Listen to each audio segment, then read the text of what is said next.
नमस्कार, कैसे हैं? नमस्कार, मैं हूँ राकेश, आप लोगों के सामने स्वागत करता हूँ और ये इम्पोर्टेंट लेक्चर है TGT social science. TGT social science में हम लोग प्रीवियस ईयर करने जा रहे हैं। अगर आप बात करें डीएसएसबी को लेकर, इसमें प्रीवियस ईयर को हमें किस तरीके से करना होता है। कई बार प्रीवियस ईयर के नाम पे हम क्वेश्चंस को रटने की कोशिश करते हैं या याद करने की कोशिश करते हैं। तो मैं आज आप लोगों की शुरुआत कुछ आसान प्रश्नों के साथ कर रहा हूँ और किस प्रकार आप की नोट शॉर्ट नोट्स बना सकते हैं प्रीवियस ईयर के। तो यकीन मानिए आपके 35 से 40%, 40% ज़्यादा है लेकिन कम से कम 35% प्रश्न आपके प्रीवियस ईयर से निश्चित रूप। तो इसमें मैं डीएसएसबी के 2021 के कुछ प्रश्न दे रहा हूँ। पार्ट बी तो इसका पोर्शन है, पार्ट ए जनरल होता है, यहाँ हम पार्ट बी की बात कर रहे हैं। पार्ट बी जो सब्जेक्ट ओरिएंटेड होता है, सब्जेक्ट स्पेसिफिक होता है, जिसमें कि आपके सामाजिक अध्ययन से रिलेटेड जो विषय होते हैं उससे प्रश्न पूछे जाते हैं।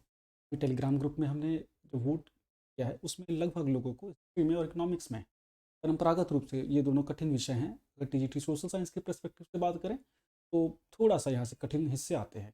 भारत इतिहास में, विश्व इतिहास में छात्र परेशानी होती है और अर्थव्यवस्था संपूर्ण रूप से ही परेशान करने के लिए सफिशिएंट है।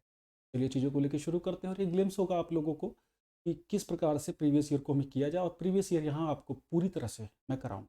अगर आपने प्रीवियस ईयर की सीरीज अच्छे से करी तो यकीन मानिए आपके 30 से 35% प्रश्न, मतलब 100 में से करीब 28 से 30 प्रश्न आपके यहाँ से आने वाले। उम्मीद करता हूँ चीज़ें आप बेहतर समझ पाएंगे और अपनी समझ को ज़्यादा उच्च स्तर तक लेके जाएंगे। चैनल पहली बार है तो कोशिश करेगा कि सब्सक्राइब कर लें, बिकॉज ये आप जो सब्सक्राइब करेंगे इसके लिए कोई पैसा नहीं होता, बस आप लोग की मोटिवेशन हमें मिलती रहती है कि आप भी इनिशिएटिव है इसमें। तो देखते हैं, मैंने इसमें टॉपिक बेस्ड चीज़ों को डाला है। 2021 में अगर आप तीसरा या चौथा क्वेश्चन देखें तो वही रॉलेट एक्ट से जुड़ा हुआ क्वेश्चन है कि रॉलेट एक्ट के बारे में वो क्वेश्चन था। मैं क्वेश्चन ही बताऊंगा कि क्या था और रॉलेट एक्ट को भी थोड़ा सा हम समझेंगे। क्वेश्चन हम इस तरीके से डील करेंगे कि कभी चीज़ें बदल के भी आ जाएँ तो क्या है। क्वेश्चन आया था कि इनडायरेक्टली क्वेश्चन कि सन 1919 में वो कौन सा कानून आया था जिसको काले कानून की संज्ञा दी गई थी। अब बात ये हो जाती है कि जब 1919 लिख दिया गया है तो क्या बदलता है। 1919 में मॉन्टेग्यू चेम्सफोर्ड एक्ट भी आया था जिसको जिसको कि भारत सरकार, गवर्नमेंट ऑफ इंडिया एक्ट भी कहते हैं। उससे पहले सारे काउंसिल के नाम से एक्ट आते थे। भारत सरकार का पहला एक्ट, भारत सरकार के नाम से पहला एक्ट 1919 में ही आया था, जिसको बहुत फेमसली हम लोग मॉन्टेग्यू चेम्सफोर्ड एक्ट के नाम से भी जानते हैं ना। ये पता है क्यों क्यों? क्योंकि उस समय जो चेम्सफोर्ड थे वो हमारे वायसराय थे और जो मॉन्टेग्यू थे वो इंडियन सेक्रेटरी ऑफ स्टेट, मतलब जो ब्रिटिश सांसद थे जिन जो कि भारत का सचिव कहा जाता था। तो 1919 का बहुत व्यापक एक प्रकार से एक्ट था। अब 1919 में ही एक और एक्ट आया था जिसको बोला गया रॉलेट एक्ट, जो कि इससे इसका कोई रिलेशन था नहीं, लेकिन ऑप्शन में ये ब्लाइंड क्वेश्चन पहले दिया हुआ। तो बहुत से लोग जब 1919 पढ़ते हैं तो सीधे उसी कानून के बारे में याद रखते हैं जो कि 99 का मॉन्टेग्यू चेम्सफोर्ड या गवर्नमेंट ऑफ इंडिया एक्ट 1919 कहलाता है। तो ये थोड़ा सा डिस्गाइज करने के लिए था, लेकिन ये बहुत ईजी क्वेश्चन माना जाएगा और इसका आंसर होगा रॉलेट एक्ट। रॉलेट एक्ट की अगर हम बात करें तो ये एक ऐसा कानून आया था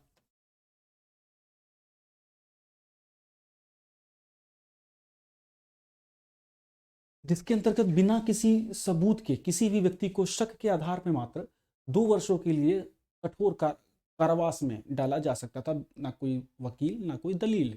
और ये क्यों हुआ, इसका रीजन क्या था? इसका रीजन था हमारी जो रेवोल्यूशनरी अपराइजिंग थी, हमारी जो क्रांतिकारी घटनाओं में बढ़ोतरी हुई थी 1911 के बाद से। एटलीस्ट 1911 क्या, 1905 से ही घटनाएं शुरू हो गई थी। 1910-11 के बाद घटनाएं तेजी से बढ़ने लग गई थी। जो सूरत अधिवेशन में तो नरंगल दरंगल में कांग्रेस बढ़ चुकी थी, तो क्रांतिकारियों के लिए बहुत कंडीसिव माहौल हो गया था। और ऐसी घटनाएं जो लगातार बंगाल के एरिया से खासतौर से निकल रही थी और पूरे देश में ये ज्वाला फैल रही थी और अब एग्रेसिव मोड में चीज़ें जा रही थी। तो इसको कुचलने के लिए, इसके लिए हॉस्टाइल स्वरूप दिखाया सरकार ने और ये एक्ट लेके आ गई।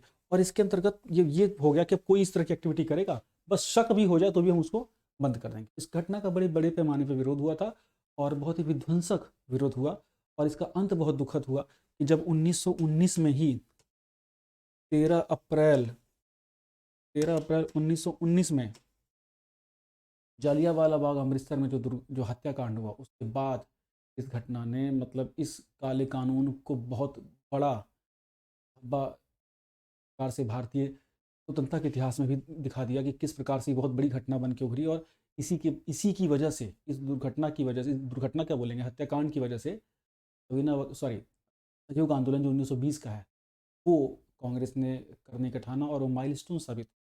महात्मा गांधी के नेतृत्व में होने वाला एक बड़ा पहला, तो पहले बहुत सारे सत्याग्रह किए थे लेकिन उससे सबसे बड़ा आंदोलन उस समय तक का शुरू हुआ था। और अगर वो चौरी चौरा की घटना नहीं हुई तो बहुत सारे हिस्टोरियन का ये मानना था कि अंग्रेजी सत्ता की चूल्हे उसी समय हिल गई थी उस आंदोलन। तो ये रॉलेट एक्ट का ऐतिहासिक महत्व बहुत ज़्यादा है। ठीक है, इसलिए क्वेश्चन आया तो इजी क्वेश्चन माना जाएगा, लेकिन ये ऑप्शन में आप लोग को गलत नहीं करना है। इस तरह के प्रश्न हमें समझ पूरी व्यापक रूप से बनानी है। नेक्स्ट क्वेश्चन क्या बोल रहा है? नेक्स्ट क्वेश्चन था भूदान आंदोलन के ऊपर। बहुत सारे लोग भूदान आंदोलन के बारे में जानते होंगे, नहीं जानते होंगे। भू मतलब लैंड,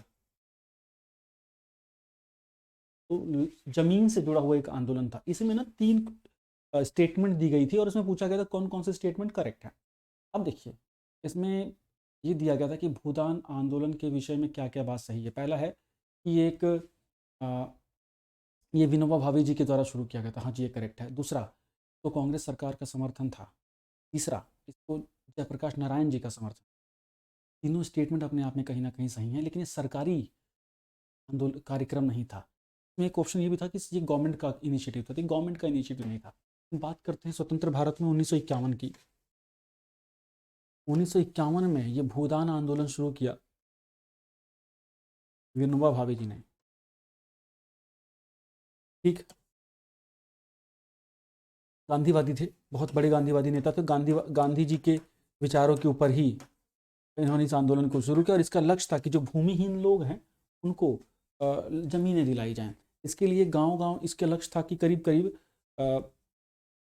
6 करोड़ एकड़ के आसपास ज़मीनें दान करवाई जाएं, जो कि कुल भूमि का करीब 1/6 हिस्सा है। तो मतलब 1/6 हिस्सा जो ज़मीनें हैं वो ज़मीन मालिकों से दान में मांगी जाएं और उन्हें भूमिहीन मजदूरों में बांट दिया जाए। लक्ष्य था ये। और जब ये आंदोलन चला तो 1953 में इस आंदोलन के साथ जयप्रकाश नारायण जी भी शामिल हुए। वो एक बड़े सोशलिस्ट नेता थे। और इसमें सबसे पहले जो भूदान मिला वो पोचमपल्ली से मिला था, तेलंगाना स्टेट का वर्तमान में उसका एक डिस्ट्रिक्ट कह लीजिए। और वहाँ से ये चीज़ें शुरू हुई और बड़े पैमाने पर 1955 तक ये बहुत अच्छे से आंदोलन चला और करीब 40,000 एकड़ तक भूमियाँ मिलने लगी। लेकिन धीरे धीरे ये आंदोलन बाद में कमज़ोर पड़ गया और कुछ विवादित बीच में चीज़ें हुई कि जो भूमियाँ दान में मिली थी उसमें बहुत सारी भूमि जो कृषि योग्य नहीं थी। कुछ भूमियों के कानूनी मसले थे। इसको मिला के जो एक बहुत नेक सोच, लेकिन उस प्रकार से वो इम्प्लीमेंट नहीं हो पाई। लेकिन भूदान आंदोलन के ऊपर ये प्रश्न आते हैं तो आप लोगों को अलर्ट रहना पड़ेगा। स्वतंत्र भारत में हुआ ये लैंड रिफॉर्म की कोशिश। ठीक है, चलिए अब इसमें कितना स्ट्रेट क्वेश्चन आया था। ये क्वेश्चन ना बहुत से लोग गलत कर सकते हैं। मॉडरेट क्वेश्चन से टफ क्वेश्चन की कैटेगरी में इसको रखेंगे हम। नेक्स्ट क्वेश्चन की ओर। सुभाष चंद्र बोस जी के ऊपर बहुत आसान सा क्वेश्चन आया था, लेकिन सुभाष चंद्र जी के ऊपर बहुत बड़े कठिन प्रश्न भी आ सकते हैं। तो सबसे पहले इनका इजीएस्ट क्वेश्चन क्या सोच सकते हो, वही आया था, तुम मुझे खून दो मैं तुम्हें आज़ादी दूंगा। सीरियसली 2021 की परीक्षा में आया था। जो लास्ट लोग सेलेक्ट हुए हैं उनकी परीक्षा की बात, तो वो इजीली हो जाएगा। किसने बोला था? सुभाष चंद्र बोस जी ने बोला। सुभाष चंद्र बोस एक बंगाली फैमिली से आए 1897 के 23 जनवरी को जिनका जन्म होता है। और भारत में शायद ही कोई पढ़ने वाला छात्र होगा, एस्पिरेंट होगा, जिसको सुभाष चंद्र बोस जी के बारे में पता नहीं होगा। उनके जन्मदिन को पराक्रम दिवस के रूप में मनाया जाता है। इंडिया गेट पर उनकी हाल ही में कुछ समय पहले इनकी प्रतिमा भी लगाई गई। बहुत ही क्रांतिकारी स्वरूप था इनका। पहले 1921 में कांग्रेस के साथ जुड़े थे। अगर मैं इनकी राष्ट्रवादी गतिविधियों की बात करूं तो बाद काफ़ी समय तक कांग्रेस में रहे, करीब 20 वर्ष का समय कांग्रेस में बिताया। फिर बाद में थोड़ी सी विवाद की स्थिति हुई। हरिपुरा अधिवेशन आप लोगों को पता होगा। सुभाष चंद्र जी का पूरा व्यक्तित्व एक कंप्लीट अलग से लेक्चर डिजर्व करता है। बहुत सी चीज़ डिजर्व करते हैं, तो उसके लिए हम अलग से एक लेक्चर बनाएंगे पूरा। जब से गांधीवादी की बात करते हैं तो सुभाष चंद्र बोस के ऊपर भी एक पूरा लेक्चर बन सकता है। 1943 में इन्होंने आज़ाद हिंद फौज की जो स्थापना की, 42-43 में। और उसके बाद दुनिया के 11 उस समय के बड़े देशों ने उस सेना के साथ साथ उन्होंने जो भारत की कुछ जगहों पे इनकी सेनाओं ने एक प्रकार से पैरेलल गवर्नमेंट चलाई, उसको भी मान्यताएं दी थी। और बहुत ही ज़बरदस्त उनकी कोशिश थी कि जेल से निकल के, मतलब भारत से निकल के किसी दूसरे देश में जाके और बिना किसी रिसोर्सेज के एक पूरी आर्मी खड़ी कर दी और उसके बाद ब्रिटिशर्स पे अटैक कर दिया। आप सोच के देखिए कि किस कैलिबर की वो घटना थी। शायद इतिहास में उतना उनको फुटेज या वेटेज नहीं मिल पाई जितना अन्य क्रांतिकारियों या अन्य घटनाओं को मिल पाई। तो इसके ऊपर ही बहुत आसान सा क्वेश्चन था खैर, लेकिन इसके ऊपर बहुत कठिन क्वेश्चन बन सकते हैं। ठीक है, ये क्वेश्चन इंपॉर्टेंट था। इसके बाद एक क्वेश्चन था खुदाई खिदमतगार। मैं इसको ईजी टू मॉडरेट की कैटेगरी में रखता हूँ। खुदाई खिदमतगार क्या होता है? खुदाई खिदमतगार मतलब सर्वेंट ऑफ गॉड, ईश्वर के सेवक, हाँ, ईश्वर के नौकर, ये था। ये बेसिकली पैरेलल ही आंदोलन चला था बच्चे, जब 1920 का सविनय बार बार सविनय बोल रहा हूँ, असहयोग आंदोलन, नॉन कॉपरेशन मूवमेंट चल रहा था ना इंडिया में। तो खुदाई खिदमतदार आंदोलन जो है ये शुरू किया था खान अब्दुल गफ्फार खान। कहाँ पे? पेशावर के आसपास। पेशावर, या उसको उस समय ना NYWP भी बोलते, नॉर्थ वेस्ट NWYP भी बोलते, फ्रंटियर प्रोविंस, जो पूरा अफगानिस्तान और पाकिस्तान का बॉर्डर का इलाका है उस एरिया को बोलते हैं। वहाँ पर ये खुदाई खिदमतदार नाम से आंदोलन चला था, जिसमें कि शांतिपूर्ण तरीके से ब्रिटिशर्स का विरोध किया जाना था। ठीक है, इनको सीमांत गांधी भी बोला गया। सीमांत गांधी मतलब पेशावर के गांधी, क्योंकि बॉर्डर का क्षेत्र था ना वहाँ पे। ठीक है, एक लाल कुर्ती संगठन था, वो लाल कुर्ती आंदोलन भी इससे ही रिलेटेड है। तो ध्यान दीजिएगा प्लीज इसको, ये क्वेश्चन बहुत ज़्यादा इंपॉर्टेंट है और कई फॉर्म में इस क्वेश्चन को पूछा जा सकता है। बहुत अच्छा क्वेश्चन था। नेक्स्ट क्वेश्चन की ओर अगर आप चलेंगे तो नेक्स्ट क्वेश्चन देखिए क्या बोल रहा है। गोलमेज सम्मेलन, गोलमेज सम्मेलन के ऊपर क्वेश्चन आया था कि गोलमेज सम्मेलन, कांग्रेस ने किस अधिवेशन गोलमेज सम्मेलन में हिस्सा लिया? तो बता दें, गोलमेज मतलब राउंड टेबल कॉन्फ्रेंस। जब ये 1930 के आसपास में, जब ब्रिटिश गवर्नमेंट ये समझ रही थी कि अब भारत को डोमिनेंस के साथ नहीं हटाया रखा जा सकता, 1929 में भारत ने पूर्ण स्वराज की मांग कर दी, मतलब कंप्लीट फ्रीडम की बात करने लगे। तो ब्रिटिशर्स की ये कोशिश थी कि भारत को डोमिनियन स्टेटस दे दिया जाए। डोमिनियन स्टेटस का मतलब ये होता है बच्चे कि आप अपने से सरकार बनाइए, अपने से सत्ता चलाइए, लेकिन सबसे ऊपर हम रहेंगे। ठीक है, हमारा अधिकार रहेगा, हमारे लीडरशिप में ही आप ना नीचे अपना लोकतांत्रिक गतिविधियां कीजिए, ये सब। तो ब्रिटिश गवर्नमेंट सोच रही थी कि हम ये एक्टिविटी कर लें, इस डोमिनियन स्टेटस पे इंडिया को मना लें, लेकिन इंडिया कंप्लीट फ्रीडम की बात कर रहा था, वही रावी नदी का तट और 1929 के आधी रात की घटना। अब इसको लेके ना इन्होंने 1930 में, खासतौर से नवंबर से जनवरी के बीच में बैठे हुए थे, 1930, 31 और 32 में 3 बार राउंड टेबल कॉन्फ्रेंस की। राउंड टेबल मतलब लंदन में बैठते थे, बड़ी सी गोल मेज के ऊपर बड़े बड़े लोग बैठेंगे, है ना, स्टेक होल्डर्स बैठेंगे, उसमें बातचीत की जाएगी, ये था कंसेप्ट। इसमें भारत के जो स्टेक होल्डर्स थे उनको बुलाया गया, प्रिंसली स्टेट जो रजवाड़े थे उनको, प्लस कांग्रेस को इनवाइट किया गया। इसके साथ साथ और जो पार्टियां थी, क्षेत्रीय पार्टियां थी, जस्टिस पार्टी या और जो पार्टियां थी, उनको बुलाया गया और उनके रिप्रेजेंटेटिव्स आए। इसमें कांग्रेस ने हिस्सा नहीं लिया पहले वाले में, और उस समय सविनय अवज्ञा आंदोलन शुरू हो चुका था गांधी जी के नेतृत्व में। तो गांधी इरविन पैक्ट होता है 1931 में 5 मार्च।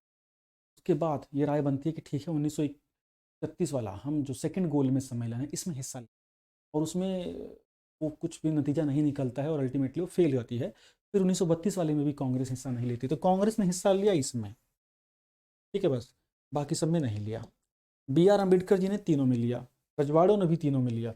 इसमें कोई आम राय नहीं बन पाई, बिकॉज कांग्रेस का जो एब्सेंस था वो ब्रिटिशर्स को चुभ रहा था, क्योंकि कांग्रेस बहुत बड़े देश के हिस्से का प्रतिनिधित्व करती थी, और ब्रिटिशर्स ये जानते थे कि जब तक कांग्रेस का इसमें सहयोग नहीं रहेगा, इस इवेंट का कोई फायदा नहीं है। तो यहाँ से इस क्वेश्चन को आपको चुनना होगा। ठीक, अच्छा, तो ये मैंने आज आपको सिर्फ थोड़ा सा ग्लिम्स दिया है, कैसा लगा मुझे बताइएगा। प्रीवियस ईयर का सेशन अलग है और कंटेंट वाला सेशन अलग है।